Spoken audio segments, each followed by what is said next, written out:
매장에서 고개공대하며 일하는 노동자들한테 폭언을 하고 심지어 음식 봉투 집어던지고 성희롱까지 하는 진상 고객들 여전히 많다는데요.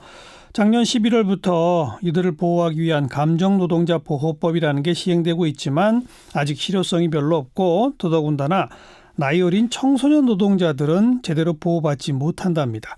바로 오늘 이 청소년 감정노동 실태를 조사 발표한 청소년 유니온의 송하민 위원장 연결해 봅니다. 위원장님 안녕하세요. 네, 안녕하세요. 청소년 유니온 송하민이라고 합니다. 네, 청소년 감정노동 실태조사 결과 보고 오늘 그걸 내셨던데 이게 언제부터 언제까지 조사한 거죠? 네, 이게 올해 9월부터 이제 12월까지 조사했습니다. 그러면 이런 그 현장에서 일하는 청소년 노동자 모두 몇 명 정도를 조사한 겁니까? 이제 온라인을 통해서 이제 설문조사로 이제 252명 정도의 이제 응답을 받았고요. 온라인 설문조사 250여 명.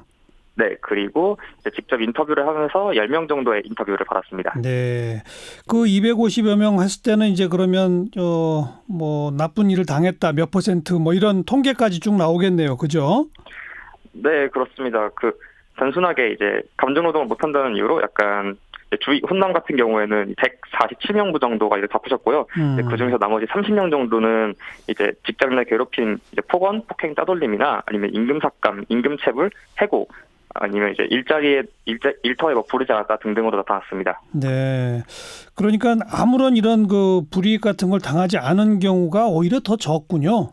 네, 그렇습니다. 정말 부당한 대우를 받아본 적이 없다고 응답하신 분이 이제 40%고 나머지 60-70% 가까이 이제 불이익을 당했다고 응답하셨습니다. 예, 특히나 이제 고객들한테 당하는 그런 어떤 감정노동상의 어려움, 예를 들면 네네네. 대표적으로 어떤 어려움들이 제일 크다고 하던가요? 피해 경험으로는 저희가 5가지를 좀 나눠서 조사를 했었었는데요. 예. 첫 번째는 이제 저희가 비합리적인 요구를 하는 이제 컴플레인이나 비이성적이고 비합리적인 요구를 하면 예를 들어서 어떤 거죠?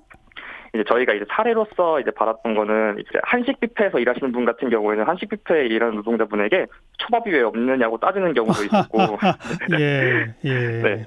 그게 비이성적인 요구 이런 거고 또 두 번째는요? 네, 두 번째는 이제 과도한 요구로 저희가 나눴는데요. 가장 빈도가 높았던 거는 이제 표정이나 말투, 목소리에 대한 요구가 많았는데요. 예. 어디 음식점에서 일하시는 분이 이제 몸이 안 좋아서 낮은 목소리로 받았다가 고객분이 화났어요? 하고 물어보면서 갑자기 그러다가 기분이 나빠서 다음에 시키겠다라고 이제 끄는 것도 있었고, 이제 편의점에서 일하시는 분 같은 경우에는 패스트푸드, 그러니까 떡국이랑 라면을 사신 분이 이제 와서 그 편의점 노동자에 끓여달라. 네, 이런 것도 있습니다. 네. 그게 이제 두 번째 과도한 요구란 유형이고 세 번째 유형은요? 세 번째 유형은 이제 꾸민 노동 등의 이제 업무 외의 사항에 대한 경험인데요. 이 경우 핵심적으로 이제 화장을 하라는 좀 요구가 있었습니다. 저희가 면접 조사를 할 때 10명 분들이 전부 다 한 번씩 들어본 요구였어요. 그래서 화장을 이제 안 하고 가다가 이제 일터에 가면은 일터에서 립스틱이라도 발라라 이런 식으로 이제 말을 하는 거죠. 예. 꾸밈 노동 유형이 있고요. 그다음 네 번째는요? 네, 폭언, 폭력 그리고 성희롱 등에 대한 경험입니다. 그 뷔페에서 일하셨던 분이 이제 고객에게서 받은 폭언인데요. 고객분이 자리가 너무 한쪽은 뒤쪽이고 한쪽은 더 뒤쪽이다. 그래서 앞으로 바꿔달라라고 해서 자리를 바꿔드렸더니 왜 안쪽을 주려면서 이제 큰 소리로 이제 욕을 하면서 이제 나갔던 분도 있었고요. 성희롱 같은 경우에는 이제 언어적 성희롱뿐만 아니라 성추행까지 좀 서슴없이 진행됐던 게 있었는데요. 이거 같은 경우에는 이제 음식점에서 일하셨던 분들이 말해주셨던 건데 이제 노인분들이 오셨을 때 서슴없이 이렇게 엉덩이를 만지면서 부르실 때가 있다고 하셨었고 어떤 분 같은 경우에는 이제 중국집에서 이제 서빙하셨던 분이셨는데 술에 취하셔가지고 방에 들어간 손님이 그 노동자에게 술 취한 손님이 예쁘게 생겼다. 우리 방에 와라. 약간 이런 식으로 발언했던 것도 있었습니다. 예.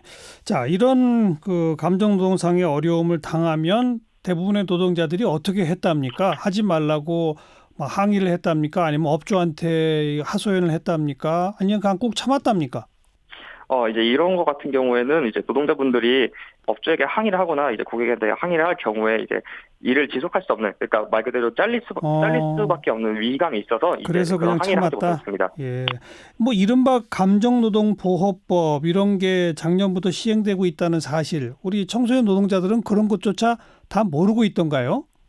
네, 저희가 조사한 경우에 따르면은 이런 면접 조사 같은 경우에는 딱 한 분, 10명 중에 딱 한 분만 알고 계셨습니다. 그분 같은 경우도 이제 특수한 상황이 있었는데요. 예. 그분 같은 경우는 이제 상고를 다니면서 이제 주변의 지인을 통해서 알았던 경우가 있었고, 그리고 이제 이 설문조사를 진행하면서 이런 것들을 깨달았다는 답변들이 좀 있었습니다. 전혀 모르고 있다가 이제서야 알게 됐다.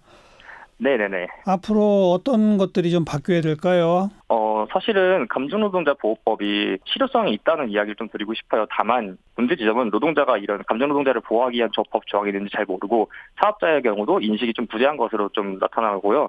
좀 더불어서 사업자에게도 인식의 부재와 더불어 좀 권고사항에 머물러 있기 때문에 잘 지키지 않는 겁니다. 예, 노동자에게도 사업주에게도 조금 더 적극적으로 이걸 알리고 교육할 필요가 있다 이 말씀이네요. 네, 맞습니다. 여기까지 고맙습니다. 네, 감사합니다. 청소년 유니온 송하민 위원장이었어요.